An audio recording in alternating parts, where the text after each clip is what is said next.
તારે હું મુરત જોરાવાનું છે? હજી તું તૈયાર નથી થઈ?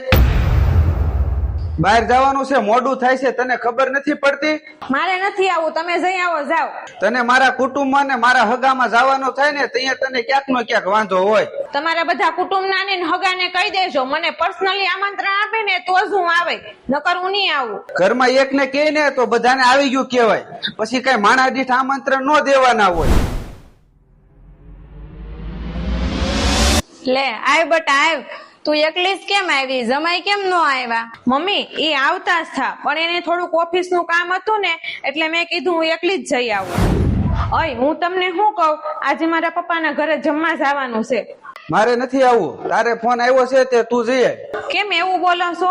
એને મને તે ફોન કરવો પડે, હું એનો જમાઈ છું, મારી તે ક્યાંક ઇજ્જત તો હોવી જોઈએ ને. કાંઈ વાંધો નહીં, હું મમ્મીને કહી દઉં છું. કહી દે જા, મને મમ્મીએ જ કીધું છે જમાઈને બહુ હાહરિયામાં ન દોડ્યું જવાય, નકર માન ઘટી જાય. વાત તો તારી હાચી છે, મારી ભૂલ થઈ ગઈ, સોરી. સોરી થી બધું હરખું ન થઈ જાય. જો જમાઈને સાસરિયામાં માન જોતું હોય ને તો હું પણ આ સમાજમાંથી જ આવું છું, મને પણ માન અને સન્માનનો અધિકાર છે. બંને પક્ષ તરફથી માન અને સન્માન એક સરખું હોવું જોઈએ. મિત્રો, અમારી આઈડી ને ફોલો કરવાનું ભૂલતા નહીં. અને હા, જો અમારો વિડીયો તમને સારો લાગ્યો હોય ને તો એક લાઈક અને એક શેર જરૂરથી કરજો.